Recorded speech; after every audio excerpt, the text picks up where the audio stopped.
പ്രിയമുള്ളവരെ, ഇന്നത്തെ ഈ ഫംഗ്ഷന് നന്ദി പ്രകാശിപ്പിക്കുക എന്ന കർത്തവ്യത്തോടു കൂടിയാണ് ഞാനിവിടെ നിൽക്കുന്നത്. ഇതിൻ്റെ സ്ഥാപക പ്രസിഡൻ്റായ ഡോക്ടർ KS ഷാജി ഇവിടെയുണ്ട്.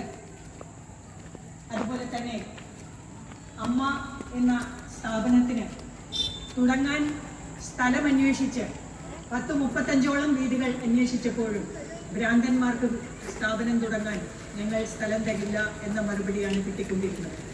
അങ്ങനെയാണ് എൻ്റെ പൂർവ്വ വിദ്യാർത്ഥിയായ ശ്രീ ഗോപൻ്റെ അമ്മാവൻ, അന്നത്തെ അയ്യന്തോൾ പഞ്ചായത്ത് വൈസ് പ്രസിഡന്റ് ആയിരുന്നു, അദ്ദേഹത്തിനെ അപ്രോച്ച് ചെയ്തത്. അദ്ദേഹമാണ് ചാത്തമ്പുടം LP സ്കൂളിൽ ഒരു ക്ലാസ് റൂം അമ്മ എന്ന സ്ഥാപനം തുടങ്ങാനായിട്ട് സ്ഥലം തന്നത്. അതിലെയാണ് 1996 ഒക്ടോബർ 2 അമ്മയുടെ ജനനം ഉണ്ടായത്. അന്ന് എന്നോടൊപ്പം ഉണ്ടായിരുന്ന 4 പ്രമുഖ വ്യക്തികളിൽ ഒരാളാണ് doctor KS Shaji, VV Joseph, അതുപോലെ തന്നെ മംഗള ശശികുമാർ. ഞങ്ങളുടെ എല്ലാം കൂട്ടായ പ്രവർത്തനത്തോടെയാണ് അമ്മ തുടങ്ങാനായത്. പ്രിയമുള്ളവരെ, ഞാൻ കർത്തവ്യത്തിലേക്ക് കിടക്കാം. ഇന്നത്തെ സ്വാഗത പ്രാസംഗികൻ ശ്രീ ജേക്കബ് പൗലോസിനും അധ്യക്ഷ ഡോക്ടർ ലോല രാമചന്ദ്രനും ഔപചാരികതയുടെ പേരിൽ ഞാൻ നന്ദി രേഖപ്പെടുത്തുകയാണ്. നമ്മുടെ ANRC അമ്മ ന്യൂറോ റീഹാബ് സെന്റർ എന്നാണ് നമ്മൾ ഇതിന് പേര് കൊടുത്തിരിക്കുന്നത്. ANRCയുടെ ഉദ്ഘാടനം നിർവഹിച്ചത് നമ്മുടെ പ്രിയങ്കരനായ ജില്ലാ കളക്ടർ ശ്രീ അർജുൻ പാണ്ഡ്യൻ IAS ആണ്. അദ്ദേഹത്തിൻ്റെ അഭാവത്തിലും അദ്ദേഹത്തിന് നന്ദി രേഖപ്പെടുത്തുകയാണ്. ഏപ്രിൽ 2 അന്താരാഷ്ട്ര ഓട്ടിസ അവബോധ ദിനമാണ്. വർഷങ്ങളായി നമ്മൾ അത് ആചരിച്ചുകൊണ്ടിരിക്കുന്നുണ്ട്. അതിന് ആസ്റ്റ എന്നാണ് നമ്മൾ പേര് കൊടുത്തിരിക്കുന്നത്. ആസ്റ്റ 25ന്റെ ഉദ്ഘാടനത്തെക്കുറിച്ച് നമ്മോട് സംസാരിച്ച ശ്രീ ഡോക്ടർ ബാബുരാജ്, അദ്ദേഹം കേരള സംസ്ഥാന ഭിന്നശേഷി കമ്മീഷണറാണ്. ഇവിടം വരെ എത്തി ഇത് ചെയ്തതിന് അദ്ദേഹത്തിന് നന്ദി രേഖപ്പെടുത്തുകയാണ്. പിന്നെ ഈ സ്ഥലം 2000 ശ്രീരാമേട്ടൻ അഥവാ VK ശ്രീരാമൻ കൈരളി ചാനലിൽ ഒരു പ്രോഗ്രാം നടത്തിയിരുന്നു, വേറിട്ട കാഴ്ചകൾ എന്ന പേരിൽ. ആ വേറിട്ട കാഴ്ചകളിലെ ഒരു എപ്പിസോഡ് അമ്മയെ കുറിച്ചായിരുന്നു. അത് കണ്ട ശ്രീമതി പ്രഭാവതി ചേച്ചിയും ഗംഗാധരൻ സാറും ഇങ്ങനെയൊരു സ്ഥലമുണ്ട്, അത് നമുക്ക് വേണോ എന്ന് ചോദിച്ചു.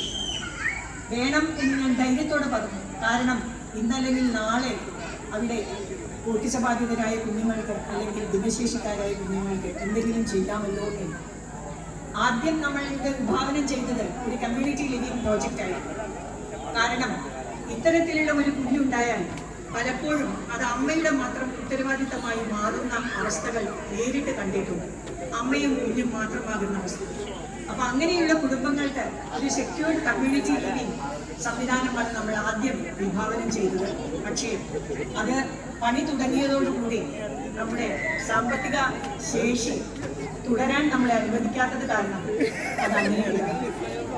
പിന്നീട് ഈ കഴിഞ്ഞ 2 വർഷം മുമ്പ് ഓസ്ട്രേലിയയിൽ നിന്ന് സുഹിത എന്ന് പറയുന്ന ഒരു ഏജൻസി, നമുക്കും അവർക്കുമായി യാതൊരു മുൻബന്ധവുമില്ല, എങ്ങനെയോ നമ്മളെപ്പറ്റി അറിഞ്ഞ് അവർ ഇങ്ങോട്ട് അപ്രോച്ച് ചെയ്തു, എന്തെങ്കിലും സാമ്പത്തിക സഹായം ചെയ്യാം, എന്തെങ്കിലും പ്രോജക്റ്റ് ഉണ്ടെങ്കിൽ ചെയ്യാം എന്ന് പറഞ്ഞു. അന്ന് ഈ ഒരു പ്രോജക്റ്റ് കാരണം അതുവരെ ഉള്ള നമ്മുടെ പ്രവർത്തനത്തിൽ നിന്ന് നമുക്ക് മനസ്സിലായി, ഓട്ടിസ ബാധിതരായ കുഞ്ഞുങ്ങൾക്ക് തെറാപ്പി മാത്രം പോരാ, അവരെ സാമൂഹിക ജീവിതത്തിലേക്ക് കൊണ്ടുവരണമെങ്കിൽ അതിലും കൂടുതൽ ട്രെയിനിങ് ആവശ്യമാണ് എന്ന് മനസ്സിലാക്കുകയും അങ്ങനെ ആണ് ഈ സ്ഥാപനത്തെ കുറിച്ചുള്ള ഒരു രൂപരേഖ ഉണ്ടായത്. പക്ഷേ അദ്ദേഹം FCRA വേണം, ഫോറിൻ കറൻസി അക്സെപ്റ്റൻസ് സർട്ടിഫിക്കറ്റ് വേണം എന്ന് തുടക്കത്തിലൊന്നും പറഞ്ഞില്ല. ഒരുപാട് ഓൺലൈൻ മീറ്റിങ്ങുകളൊക്കെ കഴിഞ്ഞ് അവസാനമാണ് പറയുന്നത് FCRA സർട്ടിഫിക്കറ്റ് വേണം. നമുക്ക് ഇതുവരെ FCRA ഡൊണേഷൻസ് ഒന്നും ലഭിക്കാത്തത് കാരണം, അല്ലെങ്കിൽ അങ്ങനെ ഒരു സ്രോതസ്സിനെ പറ്റി നാം ആലോചിച്ചിട്ടില്ലാത്ത കാരണം നമുക്ക് FCRA ഉണ്ടായി അതോടുകൂടി അദ്ദേഹം പിന്മാറുകയാണ്. പക്ഷേ നമ്മളിവിടെ പണി പ്രവേശിക്കായിട്ടുള്ള അങ്ങനെ വല്ലാത്തൊരു പ്രതിസന്ധിയിൽ ഇരിക്കുമ്പോഴാണ് ശ്രീ VV ജോസഫ് അദ്ദേഹത്തിന് മാനേജ്മെന്റ് അസോസിയേഷന്റെ അവാർഡ് കിട്ടിയപ്പോൾ SIBയുടെ ഉന്നത സ്ഥാനത്തിലിരിക്കുന്ന ശ്രീ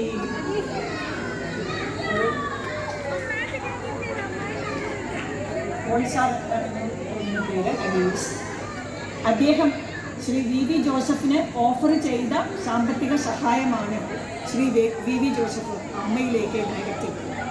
അങ്ങനെ തൃശ്ശൂരിലെ മെയിൻ ബ്രാഞ്ചുമായി ബന്ധപ്പെടുകയും അങ്ങനെ യാതൊരുവിധ ബുദ്ധിമുട്ടുകളും